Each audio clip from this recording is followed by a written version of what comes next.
இயேசு அமைதியின் தூதர் என்று நாம் புகழ்கிறோம்.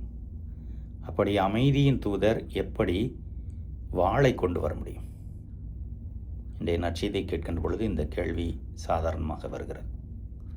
ஆனால் அவர் தருகின்ற அமைதி என்பது முழுமை, உள்ளார்ந்த அமைதி. அவர் பயன்படுத்துகிற வார்த்தை எபிரேய மொழிச்சொல் ஷலோம். ஷலோம் என்பது பிரச்சனை இல்லாத அமைதி, அது அல்ல. போர் இல்லாத அமைதி, அது அல்ல. அது உள்மனம் சார்ந்தது. கடவுளுடைய எல்லா அருளும் நம்மிலே நிறையப்பெற்று அந்த அமைதியை அனுபவமாக மாற்று. உதாரணத்துக்கு எடுத்துக்கொள்ளும், உயிர்த்த பின் ஆண்டவர் திருத்தூதர்களை சந்திக்கின்ற பொழுது அமைதி உங்களுக்கு உரித்தாகுக என்று சொல்கிறார். ஷலோம். அந்த அமைதி ஒரு கொடையாக அவர்களுக்கு வந்த பொழுது அதை அவர்கள் பெற்றுக்கொண்டார்கள். அந்த அமைதியை பிறருக்கு கொடையாக கொடுத்தார்கள்.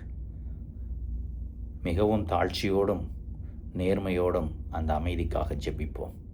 இறைவன் நம்மை ஆசீர்வதிப்பார். இறைவன் என்றென்றும் வாழ்த்து பெறுவாராக.